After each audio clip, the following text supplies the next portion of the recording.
Hello friends, comedy एक ऐसी चीज़ होती है जिसकी ज़रूरत आजकल की बिजी लाइफ में सभी को है। और हम इस वीडियो में एक ऐसे शख्स की बात कर रहे हैं जिसे कॉमेडी किंग बोला जाता है। कपिल शर्मा अपने कॉमेडी के साथ साथ अपने बेहतरीन सेंस ऑफ ह्यूमर के लिए भी जाने जाते हैं। कपिल शर्मा में जो टैलेंट है वो टैलेंट इस दुनिया में बहुत कम लोगों को ही मिल पाया है। इसीलिए कपिल की प्रसिद्धि भारत में ही नहीं पूरी दुनिया में है। कपिल शर्मा जितने हंसमुख हैं उनकी जिंदगी का सफर उतना ही कठिन और संघर्ष भरा रहा है। नमस्कार दोस्तों और स्वागत है आपका हमारे YouTube चैनल में। इस वीडियो में हम कपिल की सक्सेस स्टोरी गिन्नी के साथ लव स्टोरी जानेंगे कि कैसे गिन्नी के पिता ने कपिल और गिन्नी की शादी के लिए मना कर दिया था, और साथ ही जानेंगे कपिल के बारे में बहुत सी इंटरेस्टिंग बातें। कपिल के बारे में सब कुछ जानने के लिए वीडियो के एंड तक जुड़े रहें। चलिए वीडियो शुरू करते हैं। कपिल का जन्म 2 अप्रैल 1981 में अमृतसर पंजाब में एक मिडिल क्लास फैमिली में हुआ। कपिल का रियल नेम कपिल पुंज है, पर टीवी पर आने से पहले उन्होंने अपना नाम कपिल शर्मा कर लिया क्योंकि उनका मानना है कि कपिल शर्मा नाम उनकी पर्सनालिटी को ज्यादा सूट करता है। कपिल की फैमिली में कपिल को मिलाकर 5 लोग थे। कपिल की माँ पापा के अलावा उनके एक भाई और एक बहन भी हैं। कपिल के पापा पंजाब पुलिस में कांस्टेबल थे और उनके अलावा भी उनके परिवार के कुछ लोग पुलिस में थे। कपिल बचपन में ऐसे नहीं थे, वो काफी सीरियस रहा करते थे, लेकिन कपिल के माँ पापा बहुत हंसमुख स्वभाव के व्यक्ति थे। इसीलिए वो अपने कॉमेडियन बनने का श्रेय अपने माँ पापा को देते हैं। और कपिल की माँ भी बोलती हैं कि बचपन से कपिल ऐसा नहीं था, पता नहीं ये कॉमेडियन कहाँ से बन गया। दरअसल कपिल बचपन से सिंगर बनना चाहते थे, और अगर आपने कपिल को गाते हुए देखा है तो आप ये बात अच्छे से समझ सकते हैं। सब कुछ ठीक चल रहा था, उनका परिवार काफी संतुलित था और कपिल की आंखों में कुछ बड़ा करने का सपना पनप रहा था। लेकिन साल 1997 में एक ऐसी खबर आई जिसने कपिल के पूरे परिवार को तोड़कर रख दिया। 1997 में कपिल के पिता को कैंसर हो गया, इसीलिए उनके इलाज में इतना पैसा खर्च हो रहा था कि कपिल और उनका परिवार फाइनेंशियली काफी कमजोर हो गया। इसीलिए कपिल ने स्कूलिंग पूरी करने के बाद कॉलेज में एडमिशन लिया और साथ ही वो एक पीसीओ में जॉब करने लगे। कपिल उन दिनों पीसीओ की दुकान, जनरल स्टोर में कपड़े की दुकान जैसी छोटी छोटी नौकरी करके अपनी पढ़ाई और परिवार की आर्थिक स्थिति को किसी तरह से संभाले हुए थे। इतनी परेशानियों के बावजूद कपिल ने सिंगर बनने का इरादा नहीं छोड़ा था। कपिल अपने कॉलेज टाइम में अच्छे सिंगर तो थे ही, साथ ही वो मिमिक्री भी बहुत अच्छी किया करते थे। इसीलिए कुछ लोग उन्हें सलाह देते थे कि तुम एक्टिंग में ट्राई जरूर करना, तुम अच्छे एक्टर बनोगे। कपिल के कॉलेज में म्यूजिक का सब्जेक्ट नहीं था, इसीलिए उन्होंने थिएटर ज्वाइन कर लिया। उनका मानना था कि इससे वो एक्टिंग भी सीख लेंगे और सिंगिंग करने का भी मौका मिल जाएगा। कपिल कॉलेज के दौरान थिएटर की वजह से काफी फेमस हो गए थे, इसीलिए उन्हें उनके कॉलेज में स्कॉलरशिप भी मिला। उन्होंने कमर्शियल आर्ट का कोर्स ज्वाइन कर लिया, लेकिन कपिल ने कभी इसकी क्लास नहीं ली। कपिल थिएटर भी कर रहे थे, जॉब भी कर रहे थे, फिर भी कपिल का परिवार काफी गरीबी में था। वो अपने पापा का इलाज हॉस्पिटल के प्राइवेट रूम में रखकर करवाना चाहते थे, पर पैसों की तंगी के कारण वो अपने पापा को जनरल वार्ड से प्राइवेट रूम में कभी शिफ्ट नहीं कर पाए। कपिल के पापा की तबीयत और बिगड़ती गई। कपिल और उनका परिवार कपिल के पापा को मौत के मुंह में जाते हुए असहाय देखता रहा, और साल 2004 में कपिल के पिता की मौत हो गई। जब कपिल के पापा की मौत हुई तब उनकी फैमिली में इतने भी पैसे नहीं थे कि वो उनका क्रियाकर्म कर सकें। इसीलिए कपिल ने अपने पिता का क्रियाकर्म अपने दोस्तों से पैसे लेकर किया। कॉलेज खत्म होने के बाद कपिल नौकरी ढूंढने लगे। काफी ढूंढने के बाद जब उन्हें अच्छी नौकरी नहीं मिली तो उन्होंने पंजाबी बैंड का कोरस ग्रुप ज्वाइन कर लिया। इस बैंड में वो शादियों व अन्य इवेंट में परफॉर्म करते थे, जिससे उन्हें एक रात के 300 रुपए मिलते थे। कपिल के कॉमेडी शो में चंदन प्रभाकर, राजू या चंदू के रोल में देखे जाते हैं।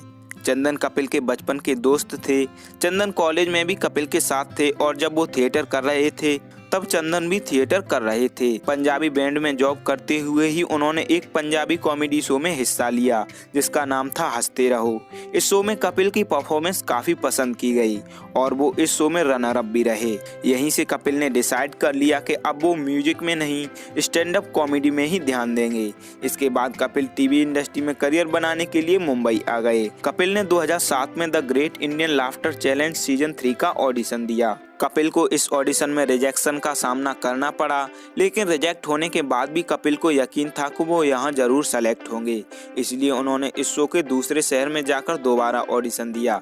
कपिल को दूसरे ऑडिशन में सेलेक्ट कर लिया गया। The great Indian laughter challenge में कपिल को पहले ऑडिशन में रिजेक्ट कर दिया गया था। पहले ऑडिशन में कपिल के दोस्त चंदन ने भी हिस्सा लिया था, जहां चंदन को सेलेक्ट कर लिया गया। इस शो में कपिल की कॉमेडी सबसे ज्यादा पसंद की गई। सिर्फ जजेस को ही नहीं, ऑडियंस को भी उनकी परफॉर्मेंस काफ़ी पसंद आ रही थी। इसीलिए जब शो का विनर घोषित किया गया तो वो और कोई नहीं, कपिल शर्मा ही थे। ये शो जीतने के बाद कपिल को टीवी इंडस्ट्री में काफ़ी अच्छी पहचान मिल गई और साथ ही बहुत हद तक पैसों की तंगी से भी राहत मिली। कपिल को the great Indian laughter challenge जीतने पर जो प्राइज मनी मिली थी, उससे कपिल ने अपनी बहन की धूमधाम से शादी कर दी। लाफ्टर चैलेंज शो जीतने के बाद उन्हें काम मिलने लगा। साल 2008 में उन्हें छोटे मियां शो होस्ट करने का मौका मिला और 2009 में कपिल ने लाफ्टर नाइट, उस्तादों के उस्ताद और हंस बलिए में एज ए कंटेस्टेंट पार्टिसिपेट किया। उनकी टीवी पर पॉपुलैरिटी काफ़ी बढ़ गई थी, इसीलिए उन्हें 2010 में एक मूवी में काम करने का मौका मिला। जी हाँ दोस्तों, कपिल की पहली मूवी साल 2010 में आई थी, जिसका नाम था भावनाओं को समझो। ये मूवी थिएटर में रिलीज न होकर डायरेक्ट VCD और DVD में बेची गई थी। इसके बाद साल 2010 में ही कपिल ने कॉमेडी सर्कस में पार्टिसिपेट किया। कॉमेडी सर्कस लगातार 3 साल चला, जिसमें उसके 6 सीजन शामिल थे और कपिल ने लगातार कॉमेडी सर्कस के 6 सीजन जीते थे। साल 2013 में कपिल को झलक दिखला जा सीजन 6 होस्ट करने के लिए चुना गया। इसी शो को होस्ट करते हुए कपिल ने कॉमेडी नाइट विद कपिल शुरू करने का प्लान बना लिया। Comedy night with Kapil show को स्टार्ट करने का आइडिया कपिल को UK के एक शो कुमार्स एट 42 देखकर आया। कुमार्स एट 42 कपिल के शो की तरह ही है, जिसमें कॉमेडी गेस्ट, होस्ट और फैमिली मेंबर पर ही डिपेंड होती है। उस शो में बड़ी बड़ी सेलिब्रिटीज को एज ए गेस्ट बुलाया जाता है। जब कपिल ने comedy night with Kapil start किया था और सेलिब्रिटीज को इनवाइट किया, तो उनके शो में कोई सेलिब्रिटी नहीं आना चाहता था, लेकिन कपिल के एक बार कहने पर ही धर्मेंद्र उनके शो में आने को तैयार हो गए और इसी बात का एहसान कपिल अभी भी धर्मेंद्र जी का मानते हैं। इस शो के स्टार्ट होने के कुछ दिन बाद ही इस शो की पॉपुलैरिटी बहुत जोरों से बढ़ने लगी और कपिल अब टीवी पर ही नहीं, बॉलीवुड में भी फेमस नाम बन गए। जो एक्टर या एक्ट्रेस कपिल के शो में नहीं आना चाहते थे, वो भी वेट करने लगे कि कब कपिल का इनविटेशन आए। लोगों की कपिल के प्रति दीवानगी इतनी हो गई कि TRP के मामले में इस शो ने सभी को पीछे छोड़ दिया। कॉमेडी नाइट विद कपिल का एक डायलॉग बहुत फेमस हुआ था, बाबा जी का ठुल्लू। कपिल बताते हैं कि ये डायलॉग स्क्रिप्टेड नहीं था, शूटिंग के दौरान उनके मुंह से बस ऐसे ही निकल गया था। कॉमेडी नाइट विद कपिल करते हुए ही कपिल को एज एन एक्टर उनकी पहली फिल्म में काम करने का मौका मिला। ये फिल्म डायरेक्टर अब्बास और मस्तान की थी, जिसमें कपिल ने कुमार शिवराम किशन का रोल प्ले किया। कपिल की हीरो के तौर पर पहली फिल्म ही सुपरहिट साबित हुई। इस मूवी में कुछ पंचेस हैं जो कपिल ने अपनी तरफ से लगाए हैं। तुम दुनिया में क्यों हो? हर साल इतनी नई नई बीमारियां लॉन्च होती, कोई भी पकड़ के निकल लो। Comedy night with Kapil show 2.5 साल तक कलर्स पर प्रसारित किया गया, जिसमें टोटल 191 एपिसोड दिखाए गए। इस शो की TRP ज्यादा होने के बावजूद भी कपिल ने ये शो बंद कर दिया, क्योंकि कलर्स टीवी इस शो को हफ्ते में सिर्फ एक दिन ही प्रसारित करने दे रहा था। वैसे ये शो सैटरडे और संडे को आता था, पर सैटरडे को इस शो की जगह कृष्णा अभिषेक का शो कॉमेडी नाइट बचाओ प्रसारित किया जाने लगा। कपिल चाहते थे कि उनका शो हफ्ते में 2 दिन आए, पर कलर्स टीवी ने इनकार कर दिया, जिसके बाद कपिल और उनकी टीम ने कलर्स टीवी से नाता तोड़ लिया। कॉमेडी नाइट विद कपिल बंद होने के बाद कलर्स पर इस शो को रिप्लेस करते हुए कॉमेडी नाइट लाइव स्टार्ट किया गया, जिसके होस्ट कृष्णा अभिषेक थे। पर ये शो दर्शकों ने बिल्कुल भी पसंद नहीं किया, इसीलिए ये शो बंद हो गया। इधर कपिल और उनकी टीम ने सोनी चैनल के ऑफिस जाकर एक नया शो स्टार्ट करने की बात की, जिस पर सोनी टीवी राजी हो गया। सोनी टीवी पर एक नए नाम और नए कैरेक्टर्स के साथ कपिल की उसी टीम ने शो स्टार्ट कर दिया। इस शो में कैरेक्टर, पंच लाइन और नाम सब बदल दिए थे, क्योंकि कलर्स टीवी पर काम करते हुए ये कॉन्ट्रैक्ट साइन हुआ था कि कॉमेडी नाइट विद कपिल के कैरेक्टर और पंच लाइन दूसरी जगह इस्तेमाल नहीं किए जाएंगे। इसीलिए नए शो का नाम द कपिल शर्मा शो था और सभी टीम मेंबर्स के किरदार भी बदल दिए गए। कपिल का ये शो पिछले शो से भी ज्यादा पसंद किया गया और पसंद किया गया सुनील ग्रोवर का डॉक्टर मशहूर गुलाटी वाला character. The Kapil Sharma show अच्छा चल रहा था, पर साल 2017 के मार्च महीने में कपिल और उनकी पूरी टीम ऑस्ट्रेलिया एक शो करने जा रही थी, लेकिन फ्लाइट में कपिल और सुनील ग्रोवर का झगड़ा हो गया। झगड़े की असली वजह कभी सामने नहीं आई और ना ही ये पता चला कि फ्लाइट में एक्चुअली क्या हुआ था, लेकिन मीडिया में ऐसी खबरें काफी वायरल थी जिसमें बोला जा रहा था कि कपिल ने सुनील को जूता फेंक कर मारा था, लेकिन ऐसा किसी टीम मेंबर या सुनील ने खुद नहीं बोला। इसके बाद कपिल के शो से सुनील ग्रोवर और अली अजगर ने नाता तोड़ लिया और मीडिया में भी कपिल को दोषी साबित कर दिया गया, जिसके बाद पब्लिक कपिल से नाराज हो गई और शो की टीआरपी एकदम से गिर गई। उस लड़ाई के कुछ महीने बाद तक ये शो चला, पर उस घटना से कपिल को काफी मानसिक तनाव हो गया और वो बीमार हो गए, जिसकी वजह से ये शो बंद हो गया। साल 2017 में कपिल ने एज ए प्रोड्यूसर अपनी पहली मूवी बनाई थी जिसका नाम था फिरंगी।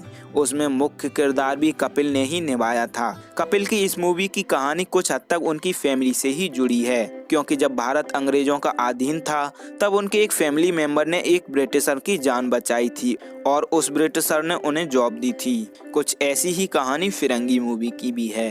ये मूवी थोड़ी स्लो है पर कहानी अच्छी थी।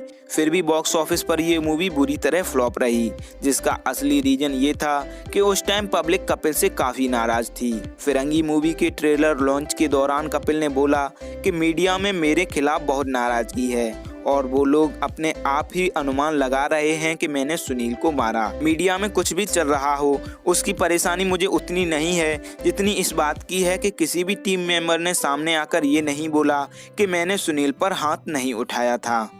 उस घटना के बाद कपिल ने कई बार सुनील को वापस लाने की कोशिश की, पर सुनील ने शो में आने से साफ इनकार कर दिया। जब द कपिल शर्मा शो बंद हुआ उस टाइम कपिल डिप्रेशन का शिकार तो थे ही, साथ ही वो अल्कोहल भी काफी मात्रा में लेने लगे थे। कपिल बताते हैं कि डिप्रेशन के दौरान एक्टर शाहरुख खान ने उनको काफी सपोर्ट किया था। शाहरुख कपिल से बोलते थे कि तुम शो के बारे में मत सोचो और अपनी सेहत पर ध्यान दो, पहले ठीक हो जाओ, शो दोबारा स्टार्ट हो जाएगा। कपिल डिप्रेशन के दौरान अपनी शराब पीने की आदत छुड़ाने रिहैब गए थे, पर वो बोलते हैं रिहैब जाने का उन्हें कोई फायदा नहीं हुआ। रिहैब से वापस आने के बाद वो दोबारा से शराब पीने लगे। उन दिनों कपिल का शो नहीं आ रहा था, फिर भी वो कई हफ्तों तक अपने ऑफिस में दिन रात रहते थे। कपिल शराब और डिप्रेशन में डूबे हुए थे, पर उन्होंने इस बात का पता अपनी माँ को कभी नहीं चलने दिया। जब उनकी माँ पूछती थी तो कपिल बोल देते थे कि माँ मैं मूवी के प्रोडक्शन में बिजी हूँ। दोस्तों, सब दिन एक से नहीं रहते। धीरे धीरे कपिल समय के साथ ठीक होने लगे और कपिल की इस रिकवरी में उनका साथ सबसे ज्यादा दिया था उनकी गर्लफ्रेंड ने, जो अब उनकी वाइफ बन चुकी हैं। आप गिनी चतरथ को तो जानते ही होंगे। तो चलिए फ्रेंड्स, अब कपिल और गिनी की लव स्टोरी के बारे में जान लेते हैं। कपिल की वाइफ का नाम भवनीत उर्फ गिनी चतरथ है। गिनी साल 2 साल से नहीं, काफी टाइम से कपिल के साथ हैं। कपिल ने गिनी को पहली बार कॉलेज के दौरान देखा था और कपिल बताते हैं कि उन्हें पहली मुलाकात में ही गिनी काफी पसंद आ गई थी। गिनी भी टीवी इंडस्ट्री में नाम कमाना चाहती थी। उन्होंने भी कुछ टीवी शो किए हैं, पर कपिल और गिनी पहली बार टीवी पर हंस बलिए में नजर आए थे। उन दोनों ने हंस बलिए में बतौर जोड़ी परफॉर्मेंस दी थी। हंस बलिए के बाद गिनी अमृतसर वापस लौट गई और कपिल अपने शोज में बिजी हो गए, लेकिन दूर होने के बावजूद भी ये दोनों कनेक्टेड रहे। कपिल गिनी को लेकर हमेशा सीरियस रहे और उन्होंने काफी टाइम पहले बोल भी दिया था कि गिनी ही मेरी लाइफ पार्टनर हैं। गिनी कपिल से 5 साल छोटी हैं। अब आप लोग सोच रहे होंगे कि इन दोनों में 5 साल का अंतर है, फिर भी ये दोनों कॉलेज के दौरान कैसे मिले। दरअसल कपिल HMB कॉलेज जालंधर में पढ़ाई करते थे और थिएटर करते हुए काफी फेमस हो गए थे। कपिल उन दिनों प्ले डायरेक्ट भी किया करते थे। कपिल स्टूडेंट्स का ऑडिशन लेने के लिए एक दूसरे कॉलेज गए और वहीं हुई कपिल और गिनी की पहली मुलाकात। कपिल ने गिनी का ऑडिशन लिया और वो गिनी से काफी इम्प्रेस हुए। कपिल ने गिनी को प्ले के लिए सेलेक्ट कर लिया। इसके बाद जब रिहर्सल शुरू हुई तो गिनी कपिल के लिए खाना लेकर आती थी। कपिल को तब लगता था कि वो प्ले के डायरेक्टर हैं, इसीलिए गिनी कपिल को रेस्पेक्ट देने के लिए ऐसा करती हैं। पर गिनी ने बताया वो कपिल को पसंद करने लगी थी, इसीलिए वो खाना लेकर आती थी।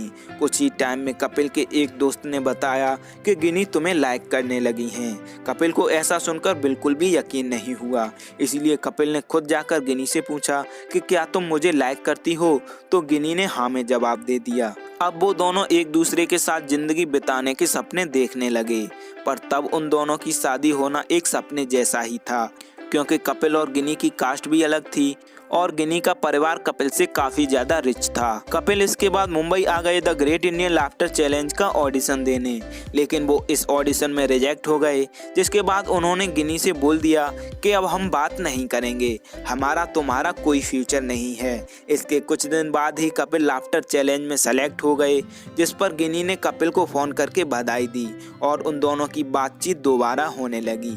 कपिल ने लाफ्टर चैलेंज जीता और वो अच्छे खासे पैसे भी कमाने लगे। जिसके बाद कपिल की मां गिनी के घर गई कपिल का रिश्ता लेके, लेकिन गिनी के पिता ने साफ इनकार कर दिया। इसके बाद कपिल धीरे धीरे टीवी पर और फेमस होते गए। कपिल को ऐसा लगने लगा था कि गिनी के पापा शायद कभी नहीं मानेंगे, पर गिनी हमेशा ही अपने रिश्ते को लेकर पॉजिटिव रही। कपिल बोलते हैं, मैंने गिनी जितना पेशेंस किसी में नहीं देखा। ऐसा नहीं था कि गिनी किसी स्टार से प्यार करती थी, नहीं, वो उस कपिल से प्यार करती थी जो काफी गरीब हुआ करता था। इसीलिए साल 2017 में जब कपिल का स्टारडम डूबने लगा, उनका शो बंद हो गया और वो बीमार हो गए। इस कठिन समय में भी गिनी ही थी जो कपिल का हाथ थामे खड़ी थी। कपिल जब अपने डिप्रेशन से बाहर आए तो उन्होंने कपिल शर्मा शो सीजन 2 को स्टार्ट करने की पूरी तैयारी कर ली, पर इससे पहले कि इस शो का पहला एपिसोड ऑन एयर होता, कपिल ने गिनी से शादी कर ली। गिनी का कहना है कि कपिल बहुत केयरिंग हैं, उनके जैसा कोई नहीं और ना ही मुझे उनसे बेहतर कोई मिल सकता है। कपिल और गिनी की प्यार की निशानी एक नन्ही सी परी भी अब इस दुनिया में आ चुकी है। जब द कपिल शर्मा शो का सेकंड सीजन शुरू हुआ तो पहले ही शो में रिकॉर्ड ब्रेकिंग टीआरपी आई और कपिल की गाड़ी फिर से ट्रैक पर लौट आई। चलिए दोस्तों, कपिल के बारे में और भी इंटरेस्टिंग बातें जान लेते हैं। कपिल सक्सेस होकर अपने पापा को दिखाना चाहते थे। वो अपने पापा को साथ लेकर प्लेन में सफर करना चाहते थे, पर अफसोस जब वो सक्सेस हुए उससे काफी पहले ही उनके पिता का हाथ उनके सर से उठ चुका था। कपिल ने अपने पापा की याद में एक बार एक एक्स्ट्रा प्लेन का टिकट लिया। वो किसी फॉरेन कंट्री जा रहे थे। यात्रा के दौरान उनके पास वाली सीट पूरी जर्नी में खाली ही रही। जब कपिल एक बार यूके में परफॉर्म करने गए थे तो वहां यूके के डिफेंस मिनिस्टर जेसन केनी बिना बुलाए ही कपिल के शो में आ गए, जिसे देखकर कपिल काफी हैरान रह गए थे। Firangi movie as an actor Kapil की दूसरी मूवी थी, पर एक प्रोड्यूसर के तौर पर उनकी ये पहली मूवी थी। इस मूवी में एक गाने के दौरान कपिल की मां, बहन और उनका भांजा भी नजर आए थे। इंडियन टीम के पूर्व cricketer master blaster Sachin Tendulkar Kapil के अच्छे दोस्त हैं। ये दोस्ती होने की वजह भी काफी अजीब है। दरअसल कपिल सचिन को अपने शो में बुलाने के लिए फोन करते रहते हैं। सचिन कभी कपिल के शो में तो नहीं आए, पर उनकी फोन से काफी अच्छी दोस्ती हो गई। कपिल बोलते हैं कि सचिन सर, हम बहुत ढीठ हैं, एक ना एक दिन आपको शो में जरूर बुला लेंगे। कपिल ने एक इंटरव्यू में बोला कि वो एक ओल्ड एज होम बनाना चाहते हैं। उन्होंने बोला, मैं एक ऐसा घर बनाना चाहता हूँ जिसमें बहुत से बुजुर्ग लोग 5 स्टार होटल जैसी सुविधाओं के साथ उस घर में रह सकें। कपिल का नाम फोर्ब्स मैगजीन में इंडिया के सबसे अमीर सेलिब्रिटीज में भी गिना जाता है। कपिल को 2015 में प्रेसिडेंट प्रणब मुखर्जी से अवार्ड भी मिल चुका है। ये अवार्ड था कपिल द्वारा स्वच्छ भारत अभियान में सहयोग के लिए। राजीव धिंगरा कपिल के बचपन के दोस्त हैं। वो कपिल के साथ कॉमेडी सर्कस और कॉमेडी नाइट विद कपिल में भी काम कर चुके हैं। राजीव 2011 में कपिल और दिलजीत को लेकर एक फिल्म बनाने वाले थे जिसका नाम था जलंधर बाईपास। इस फिल्म के लिए स्क्रिप्ट और लोकेशन सब तैयार था, पर प्रोडक्शन में प्रॉब्लम के कारण ये फिल्म कभी नहीं बन पाई। कपिल के बड़े भाई पंजाब पुलिस में कांस्टेबल हैं। कपिल ने 16th film fair award, 22nd star screen award, 61st film fair award, 62nd film fair award, family time with Kapil ये शो भी होस्ट किए हैं। कपिल शर्मा 2016 में सलमान खान को पीछे छोड़कर मोस्ट पॉपुलर टीवी पर्सनालिटी बन गए थे। एक लोअर मिडिल क्लास फैमिली से होकर कपिल ने धीरे धीरे अपनी मेहनत और टैलेंट के दम पर प्रसिद्धि के मामले में बॉलीवुड स्टार्स को भी पीछे छोड़ दिया। कपिल के हंसमुख स्वभाव से ये बिल्कुल भी नहीं लगता कि उनकी लाइफ में इतना संघर्ष और कंट्रोवर्सी रही है। कपिल की लाइफ स्टोरी किसी को भी मोटिवेट कर सकती है और हमारा ये वीडियो कपिल की मेहनत और संघर्ष पर रोशनी डालने का काम तो करेगा ही, साथ ही करेगा बहुत से लोगों को इंस्पायर करने का, क्योंकि जब कोई अपनी मंजिल या सपनों पर काम और मेहनत करना शुरू करता है तो उसके रास्ते में बहुत सी रुकावटें आती हैं। हर कोई कपिल जितना मजबूत नहीं होता। कुछ लोग रुकावटों के आगे घुटने टेक देते हैं, वहीं कुछ लोग होते हैं जिद्दी स्वभाव के। ऐसे लोगों के सामने रुकावटें घुटने टेक देती हैं। अगर कपिल रुकावटों से हार मान लेते तो वो आज इस मुकाम पर नहीं होते। तो फ्रेंड्स, ये थी लाइफ स्टोरी कपिल शर्मा की। हमने कपिल की लाइफ को काफी करीब से आपके सामने रखा। उम्मीद है आप लोग इस वीडियो से जरूर जुड़ पाए होंगे। दोस्तों, आज के वीडियो में इतना ही। हम प्रे करते हैं कपिल अपनी लाइफ में और भी बहुत कुछ अचीव करें और हमेशा खुश रहें। उम्मीद है वीडियो आपको पसंद आई होगी। अगर वीडियो एंड तक देखी है तो अपना रिस्पॉन्स जरूर दें। अच्छी लगी तो लाइक करें, शेयर करें और कमेंट में बताएं कि आप हमारे वीडियो को 10 में से कितने स्टार देंगे। हर एक कमेंट हमारे लिए बहुत वैल्यू रखती है और हम हर एक कमेंट पढ़ते हैं। वीडियो एंड तक देखने के लिए थैंक्स। हमारी हर अपडेट से जुड़े रहने के लिए चैनल सब्सक्राइब करके बेल आइकॉन प्रेस कर लें। आपका कीमती समय देने के लिए बहुत बहुत धन्यवाद। मिलते हैं अगले वीडियो में।